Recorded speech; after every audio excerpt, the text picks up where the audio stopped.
And can you'll need some space, so move away from each other a little, like the groups move away from each other, not the people within the group. Have an intergroup gap, not an intra-group gap.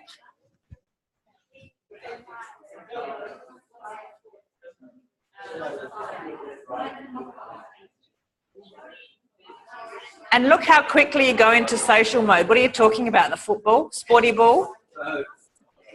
Toes? Which toe? Ah! You think it's going to be toes. There's nothing to do with toes in this. Okay, so 3 people sit down on the floor and 2 people are going to stand up or be in some kind of observational mode.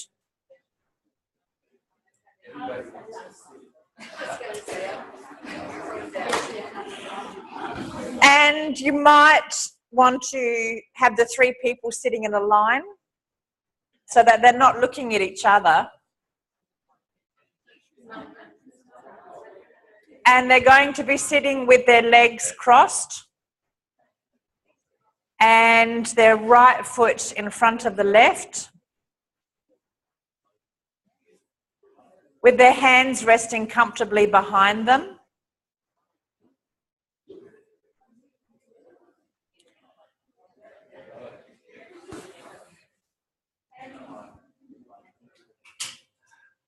And the people standing up, so this is why I wanted 5, because you're watching 3, but I thought you might want 2 people to confer with, because otherwise you have to observe on your own. And let's observe. And so you 2 are you're a pair of observers and you can chat amongst yourself. But can you chat in a way that the 3 people on the floor don't become part of the conversation? Right? So it's a bit secret squirrels. But there is trust in the room, so you know they're not going to be commenting on your clothes or your hairdo. So just watch them. So people sitting on the floor, shut your eyes, close your eyes. And very gently, slowly, so no, actually just sit there for a while so that the people who are standing can firstly look at how differently people sit and where their weight is. So what is their base? So your hands are slightly behind you. And I haven't given any instructions about where to put the hands or how much weight to give over to the hands. So see what people do spontaneously. Right, this is a familiar position. We've been coming back to this position for the last week. And what shape is their back making? So is it kind of a curvy shape? Is it a straight shape? Is it congruent along from the base of their skull to their coccyx? You know, where are the curves? Is it one big C curve? Is it a normal kind of, do they still have their S curve? And I can look around the room and nobody is the same as anybody else. So I invite you as the 2 observers to be instantly fascinated by the choices that people make. And what does the shape of their back have to do with where they're taking weight on their pelvis, so on their sit bones? Are they in front of their sit bones? Are they behind their sit bones? Are they right on top of their sit bones? So everybody's got their weight somewhere on their pelvis and on the outside of their right and left ankles, would you say? Where is their head? And of course they'll adjust because they're listening and they're sneaky. People are sneaky. Can you see them breathing? Can you see their breathing?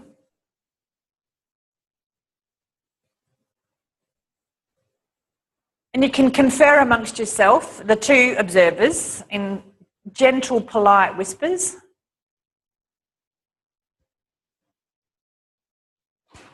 And can you feel the beginning of this endless fascination with how people put themselves together?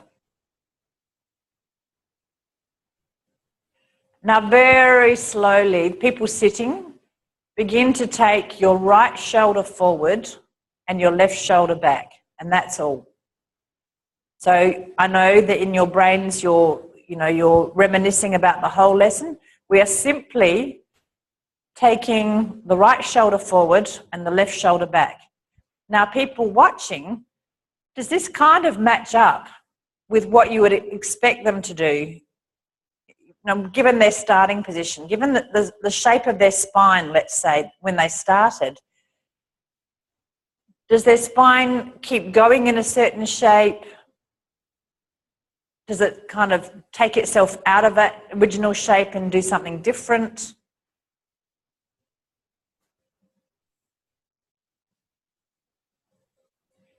How do you observe the changing shape of their spine with this tiny movement of the shoulder going forward and back? And it's got all of the elements, right? So the movement is the turning of the shoulders.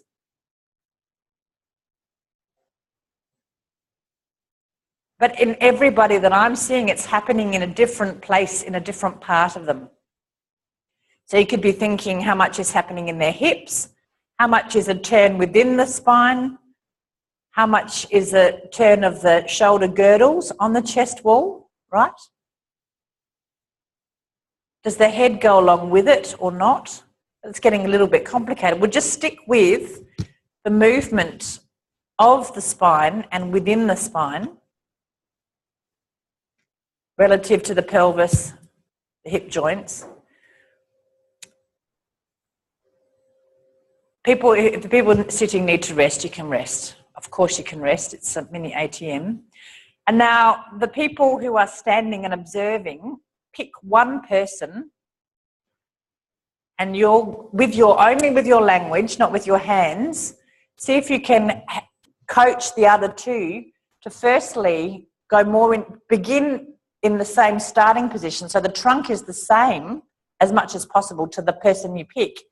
And then when they start to do the rotation, only with language can you coach them to rotate their shoulders in the same way as that first person.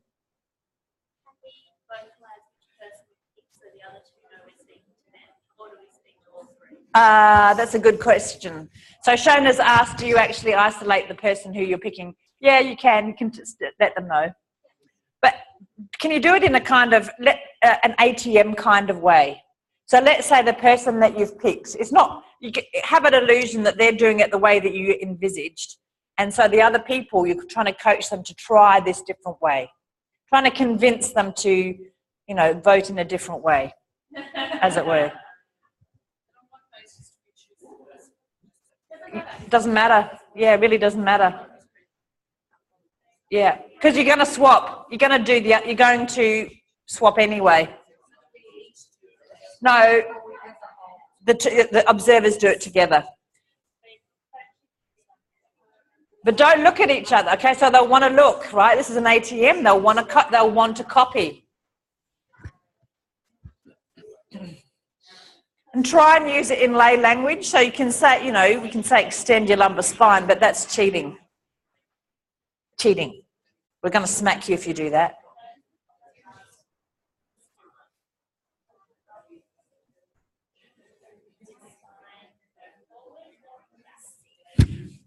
Okay, no, actually, I've just realised you're talking to the individual. See if you can do the instruction so that everybody hears the same instruction. Yeah. So it's an ATM class, right? You're not going to go up and do secret whispers to each person.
ATM flavour rather than instructional.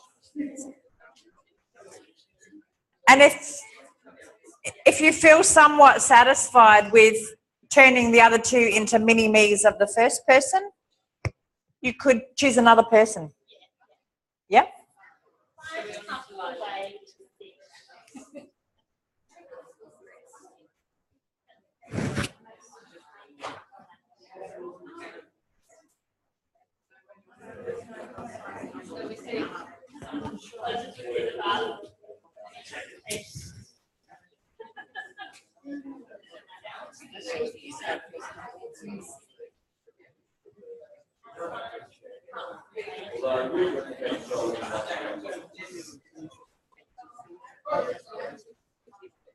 Are you maintaining ATM conditions over there, or are your students revolting?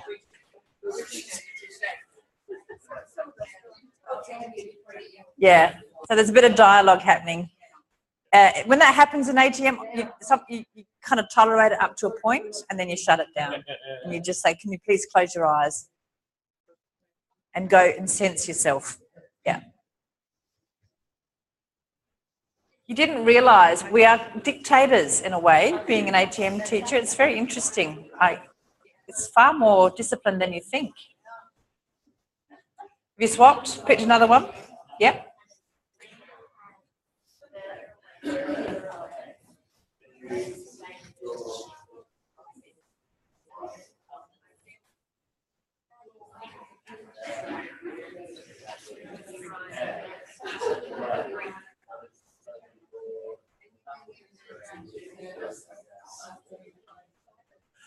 Here's another constraint. I've just thought of something diabolical. With this second person, everything that you say has to be in the form of a question, and not a can you question. A question, not a instruction, a question.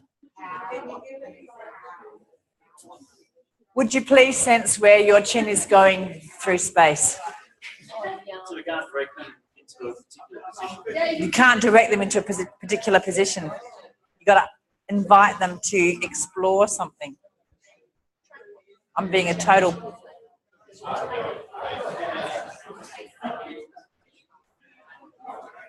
How could you turn it into a question? And it's not a question just because you make our rising inflection at the end. That's just an Australian, isn't it? The Americans do it. Yeah, they do.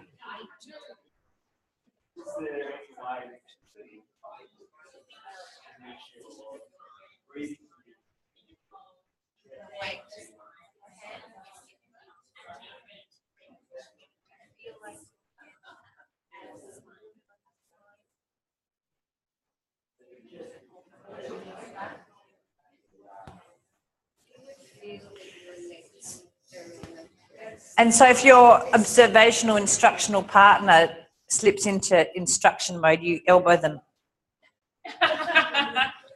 Like that.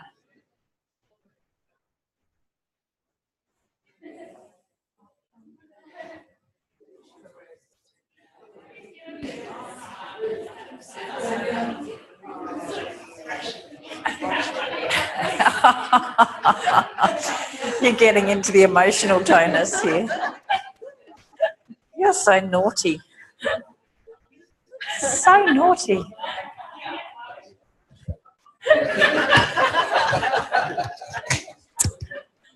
Very bad.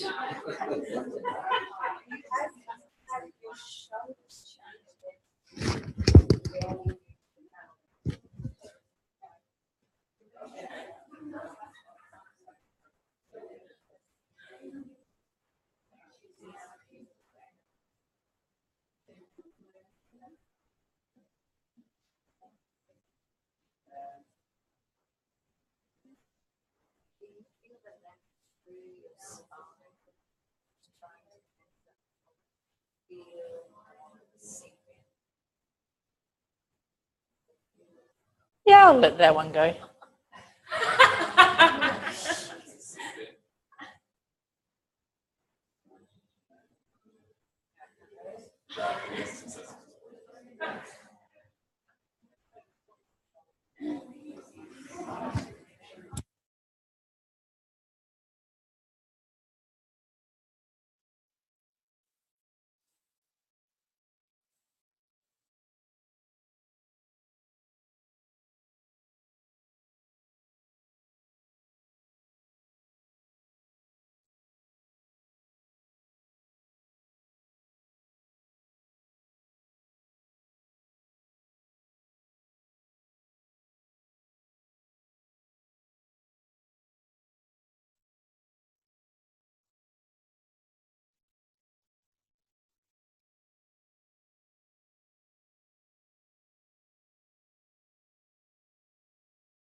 Okay, now if you can bear it with the 3 people on the floor, the third person who becomes the exemplar, the 2 people observing, the 2 people, you can actually use your hands only, no voice. Yep, yep. If you need to be out, that's fine. Good thinking, Margaret. Okay, so hands only, no voice. Sorry, people on the floor, you're robust, you can do it, right? You do it for science. You do it for your art. Yes, yeah. So therefore, all 3 people on the floor have tried out all 3 options that are represented on the floor, right? The 2 have yes. to confer about. You can confer, yeah. Or can they both be doing stuff at the same time? Oh, you're just not 4 hands on one body. Gets a, but yeah. I'd like you to work together if you can. Yeah. Yeah, give your 3 people a rest while you have a think about it. Think about the key features that you want that require information, right? And can your hands be sort of more inviting than dictatorial would be nice, all right? That would be nice. It's a work towards, I get that, but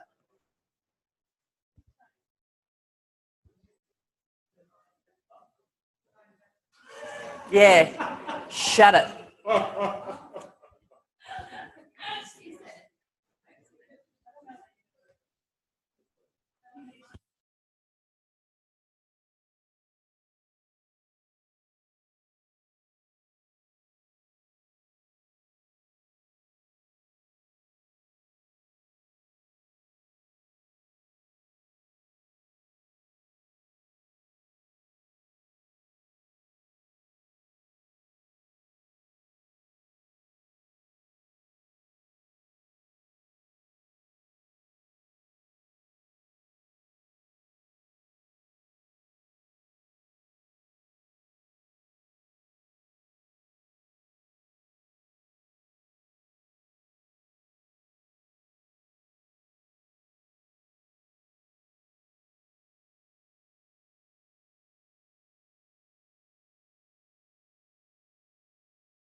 So the people who are being touched, if you feel like you're being corrected, that's good feedback. So the people who are touching, remember your hands are going to be working towards this idea of asking questions or making suggestions or simply, you know, shining a torch on a part. And less emphasis on this idea of correcting and simply, you know, guiding, because that's instructional, right? It's what I'm asking you to do is really hard. It's going to make you sweat so hard.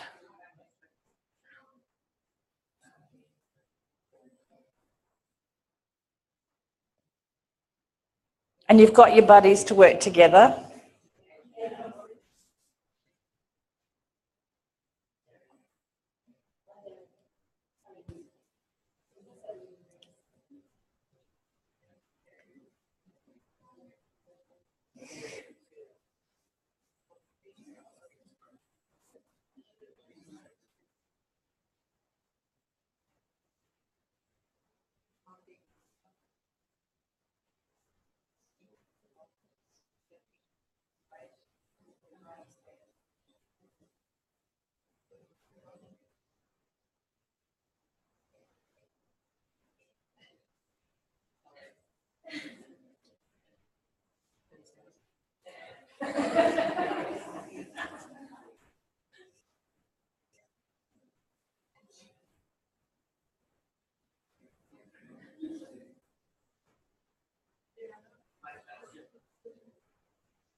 And so the people who are sitting on the floor, if you have this idea that it's not being corrected, someone's simply offering you the opportunity to walk in somebody else's shoes, right?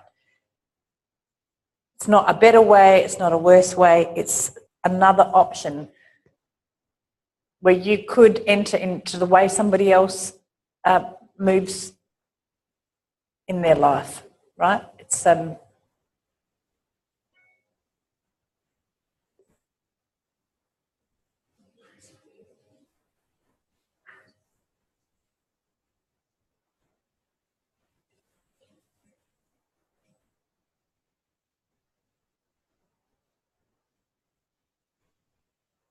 So what does it feel like to walk in somebody else's shoes? That's, you know, while you're sitting on the floor, that's really your contemplation.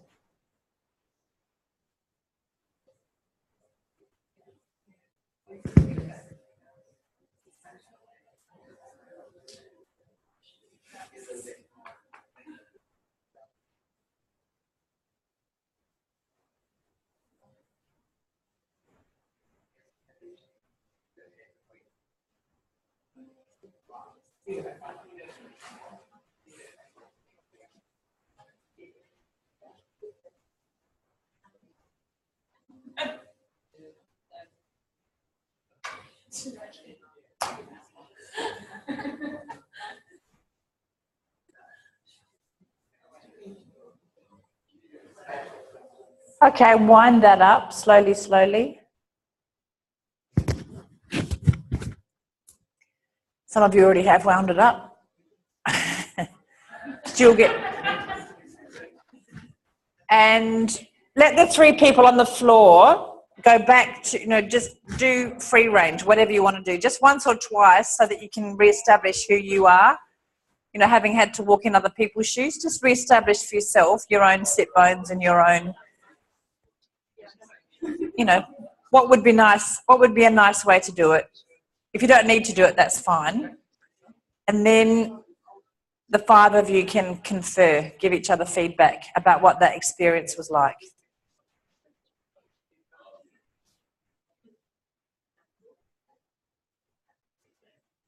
You can talk now. You can talk now. Like, what was that like? What was it like being the talker, being the instructor, being the questioner, being the mover, being the moved, being the instructed, being the, you know, whatever?